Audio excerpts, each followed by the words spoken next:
नमस्कार, मैं हूं नीरव पटेल और फाइनेंशियल हेल्पिंग हैंड में आपका स्वागत है।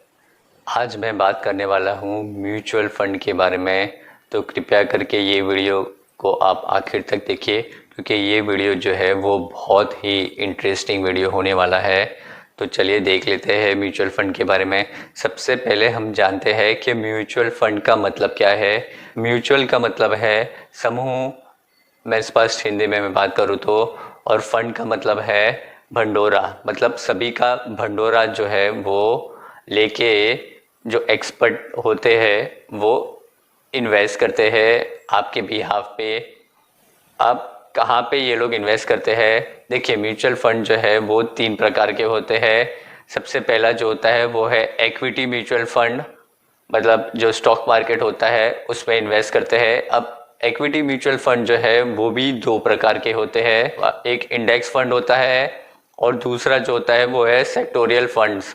इंडेक्स फंड मतलब जैसे कि वो लोग निफ्टी में इन्वेस्ट अगर वो लोग करते हैं, मतलब जैसे निफ्टी अगर बढ़ा तो आपका जो इन्वेस्टमेंट होगा वो बढ़ेगा, और निफ्टी अगर घटा तो आपका इन्वेस्टमेंट घटेगा। वो एक होता है। उसके बाद में सेक्टोरियल मतलब क्या, कि सभी अलग अलग सेक्टर में वो लोग इन्वेस्ट करेंगे। जैसे कि बैंकिंग सेक्टर एक हो गया, आईटी सेक्टर एक हो गया, ऑयल एंड गैस सेक्टर हो गया, या फास्ट मूविंग कंज्यूमर गुड्स वगैरह वगैरह, वो सब में इन्वेस्ट वो लोग करते हैं।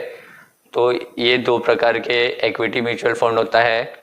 उसके बाद में डेब्ट फंड होता है। डेब्ट फंड में वो लोग कहाँ पे इन्वेस्ट करेंगे? उसमें गवर्नमेंट सिक्योरिटीज़ हो गई, बॉन्ड, कॉर्पोरेट बॉन्ड्स हो गए, उसके बाद में डिबेंचर्स हो गए वगैरह वगैरह, तो वो सब में इन्वेस्ट करते हैं। गिल्ट वगैरह उसमें इन्वेस्ट करते हैं।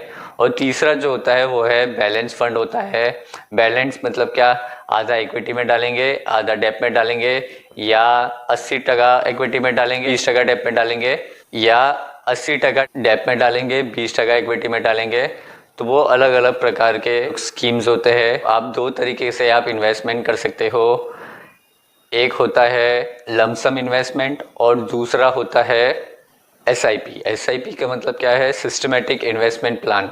अब सिस्टमेटिक मतलब क्या, हर महीने थोड़ा थोड़ा इन्वेस्टमेंट जो है आप कर सकते हो। थोड़ा मतलब कितना, 500 रुपये से भी आप चालू कर सकते हो। जी हाँ, 500 रुपये से सिर्फ आप इन्वेस्टमेंट चालू कर सकते हो। इसलिए मैं बोल रहा हूँ कि म्यूचुअल फंड जो है वो सबसे बढ़िया विकल्प है। अगर कोई मिडिल क्लास फैमिली है तो उसके लिए सबसे बढ़िया विकल्प है म्यूचुअल फंड। देखिए, म्यूचुअल फंड जो है उसमें इन्वेस्टमेंट क्यों करना, वो मैं आपको बताऊं कि म्यूचुअल फंड जो है वो महंगाई को भी बीट करता है। मतलब महंगाई जो है वो 12% है। तो अगर आप लंबे समय में अगर आप इन्वेस्टमेंट करोगे तो वो महंगाई को बीट करेगा। 12% से ज़्यादा ही रिटर्न आपको मिलेगा अगर आपने इक्विटी म्यूचुअल फंड में इन्वेस्टमेंट किया तो। और इसमें दूसरी एक अच्छी बात है कि आप कम से कम 500 रुपये से भी आप चालू कर सकते हो अपना इन्वेस्टमेंट। तो ये म्यूचुअल फंड में इन्वेस्टमेंट जो है वो बहुत ही ज़रूरी है। म्यूचुअल फंड जो है वो 2 प्रकार होते हैं, जैसे कि एक ओपन एंडेड होता है और दूसरा जो है वो क्लोज एंडेड होता है। अब ओपन एंडेड का मतलब क्या है? देखिए, ओपन एंडेड मतलब आप कभी भी परचेस कर सकते हो और रिडीम करा सकते हो। मतलब आप कभी भी उसमें इन्वेस्टमेंट कर सकते हो, और इन्वेस्टमेंट का जो पैसा है, आपका जो भंडोरा जो भी जमा हुआ है वो कभी भी आप निकाल सकते हो। तो वो ओपन एंडेड होता है। और क्लोज एंडेड में कैसा होता है? देखिए, क्लोज एंडेड में आपका पैसा जो है वो लॉक इन हो जाएगा। आप परचेस तो कर लिया आपने, पर आप उसमें आप बेच नहीं सकोगे। क्यों? क्योंकि वो 3 साल का लॉक इन पीरियड होता है या 5 साल का लॉक इन पीरियड होता है, जैसी जैसी स्कीम।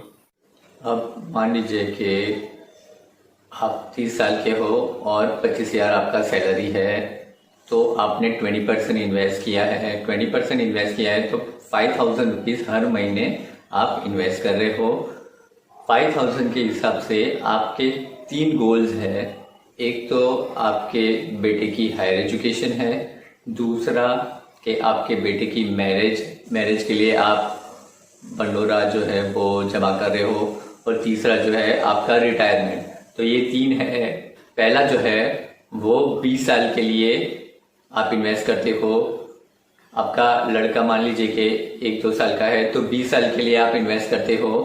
तो 1000 रुपये उसमें अगर आप डालोगे तो आपको 14% के रिटर्न के हिसाब से मैं बता रहा हूँ। देखिए, इसमें गारंटी रिटर्न नहीं होता, उससे ज़्यादा भी मिलता है या उससे कम भी मिलता है, पर एवरेज जो है वो 14% मिलता ही मिलता है अगर आप लॉन्ग टर्म इन्वेस्टमेंट करोगे तो 12% एवरेज महंगाई होती है, ये 14% रिटर्न आपको मिल रहा है। तो अगर 1000 रुपये जो है आपने इन्वेस्ट किए हैं तो अनुमान 13 लाख रुपए जो है आपका 20 साल के बाद में रिटर्न आपको मिलेगा। उसके बाद में 25 साल के बाद में जब बेटे की शादी का समय आएगा तब आपको रिटर्न मिलेगा 27 लाख के करीब। और आपके रिटायरमेंट को अभी 30 साल बाकी है, तो 30 साल में आपको 55 लाख के करीब आपका जो इन्वेस्टमेंट का जो रिटर्न मिलेगा वो 55 लाख के करीब होगा 14% के हिसाब से। अगर ज़्यादा रिटर्न अगर आपको मिलता है तो बहुत ही अच्छी बात है। ये सब मिलेगा आपको सिस्टमेटिक इन्वेस्टमेंट प्लान करने से। अगर लमसम आपने इन्वेस्टमेंट किया तो इतना रिटर्न नहीं मिलता है, पर सिस्टमेटिक इन्वेस्टमेंट प्लानिंग अगर आपने किया हुआ है तो वो बहुत ही अच्छी बात है।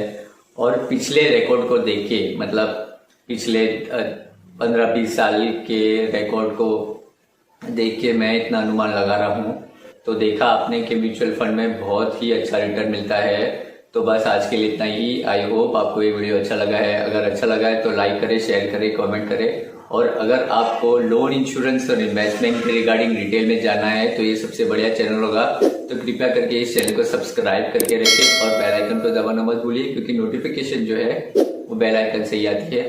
तो बस आज के लिए इतना ही। नमस्कार, थैंक्स फॉर वॉचिंग, बाय।